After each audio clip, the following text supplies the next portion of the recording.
Hello friends, welcome to our channel. इस video में हम डिस्कस करने वाले हैं बेसिकली सीटेट के बारे में। सीटेट 2025 जिसका नोटिफिकेशन ऑफिशियल नोटिफिकेशन आ चुका है और बहुत सारे एस्पिरेंट्स है जो सीटेट के लिए तैयारी कर रहे हैं या फिर करने के लिए सोच रहे हैं। बहुत दिनों से हम नोटिफिकेशन का वेट कर रहे हैं, तो फाइनल नोटिफिकेशन आ गया है। तो नोटिफिकेशन आने के बाद फर्स्ट क्वेश्चन जो हमारे दिमाग में आता है वो होता है कि सिलेबस क्या होगा और स्टडी प्लान क्या करना है, हमको कैसे पढ़ना है और कहाँ से नोट्स लेना है या फिर कौन से नोट्स पढ़ने हैं वगैरह वगैरह। तो फर्स्ट जो क्वेश्चन है सिलेबस का, उसको हम डील करेंगे। देखिए, सिलेबस आपको मिल जाएगा कहाँ पर? ऑफिशियल वेबसाइट पर। सीटेट का ऑफिशियल वेबसाइट पर जाइए, वहाँ पे आपको इन्फॉर्मेशन बुलेटिन देखने को मिलेगा, उस पर आपको सीटेट का सिलेबस मिल जाएगा। अभी तक मैंने जब मैंने चेक किया था तब तक ऑफिशियल वेबसाइट पे नोटिफिकेशन मुझे नहीं मिला। तो जो नोटिस आया उस पर लिखा हुआ था कि shortly notification will be updated in the official website of CTET, जो कि ऑफिशियल वेबसाइट है आपका ctet.nic.in, ctet.nic.in।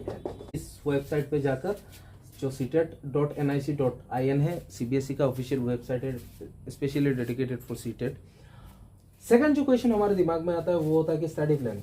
कौन से स्टडी प्लान हमको फॉलो करना चाहिए ताकि हमें सीटेट में एक अच्छा मार्क मिले, हमें जॉब मिले और एक सर्टिफिकेट में अच्छा स्कोर देखने को मिले। तो स्टडी प्लान मेरे अकॉर्डिंगली, मैंने बहुत सालों से सीटेट के बारे में डील किया हुआ है। मैंने सीटेट खुद क्रैक किया हुआ है 2-3 बार। तो उस हिसाब से मैं अगर एक्सपीरियंस आपके साथ शेयर करूँ तो स्टडी प्लान जो बेस्ट होता है वो ये होता है कि आप शुरू करो कहाँ से? आप शुरू करो PYQs से। PYQs मतलब प्रीवियस ईयर क्वेश्चंस। जितने भी सीटेट हुए हैं अभी तक, उन सारे प्रीवियस ईयर क्वेश्चंस को आप लेके बैठो, उनको एनालाइज करो थोरोली, और कौन कौन से टॉपिक से क्वेश्चंस आते हैं वो पहले आप अंदाज़ा लगाओ। उसके बाद आपको क्या करना है, फर्दर जो स्टडी आपका प्लान है वो उस अकॉर्डिंगली आपको करना है। PYQs आपको कहाँ पर मिलेंगे? PYQs सारे आपको सीटेट के ऑफिशियल वेबसाइट, इसी वेबसाइट पे आपको सारे क्वेश्चंस प्रीवियस ईयर मिल जाएंगे। लेकिन यहाँ पे भी मैं एक बात आपको क्लियर करना चाहता हूँ। जितना मुझे अंदाज़ा लगा, जितना मैंने समझा, PYQs में अगर आप सिलेक्टिव होना चाहते हो, हालांकि टाइम बहुत है, आप चाहो तो सारे देख सकते हो, तो अब अगर फिर भी आपको सिलेक्टिव होना चाहते हो, सारे क्वेश्चंस आपको करने का मन ना हो, तो 2019 तक आप छोड़ दो। उसके बाद जितने भी सीटेट हुए उनके क्वेश्चंस देखो, क्योंकि 2019 के बाद सीटेट ऑनलाइन हुआ था। 2019 में दिसंबर में लास्ट ऑफलाइन एग्जाम कंडक्ट हुआ था आई गेस। उसके बाद ऑफलाइन हुआ था, ऑनलाइन हुआ था, उसके बाद फिर ऑनलाइन हुआ। तो जब क्वेश्चंस ऑनलाइन होना चालू हुआ, फर्स्ट टाइम ऑनलाइन हुआ, उसके बाद से क्या हुआ, क्वेश्चन का पैटर्न थोड़ा सा चेंज हुआ और क्वेश्चन का जो टॉपिक्स, जो कवरेज था, जो डेप्थ था, वो भी चेंजेस हुए। तो उसके पहले के क्वेश्चंस देखने में ज़्यादा फायदा नहीं है मेरे हिसाब से। उसके बाद के आप पहले देखो, और उसके बाद के देखने के बाद अगर आपको टाइम मिलता है, आप देखना चाहो तो आप देख सकते हो, कोई बात नहीं। तो उसके बाद के सारे क्वेश्चंस आपको यहाँ पर मिल जाएंगे इस वेबसाइट पर, वहाँ से डाउनलोड करो, सारे क्वेश्चंस को थोरोली एनालाइज करो, उस अकॉर्डिंगली आप अपनी जो रूट मैप है उसको तैयार करो। स्टडी प्लान क्या होता है? आप खुद से नोट्स बनाओ, जितने भी टॉपिक्स, आप सब्जेक्ट वाइज टॉपिक्स को सिलेक्ट करो। जैसे कि आपके CDP होता है, CDP में आपका 30 मार्क्स के क्वेश्चंस आते हैं, 30 MCQs। फिर आपका होता है पेपर 1 की बात कर रहा हूँ मैं, पेपर वन में आपका CDP होता है, CDP में 30 मार्क्स होते हैं। फिर आपका मैथ्स होता है, मैथ्स में 30 मार्क्स 30 MCQs। फिर EVS में 30 मार्क्स 30 MCQs, और लैंग्वेज 1 में 30 मार्क्स 30 MCQs, और लैंग्वेज 2 में 30 मार्क्स 30 MCQs। तो लैंग्वेज 1 और लैंग्वेज 2 ये दोनों आप चूज कर सकते हो, कोई सा भी लैंग्वेज आप ले सकते हो।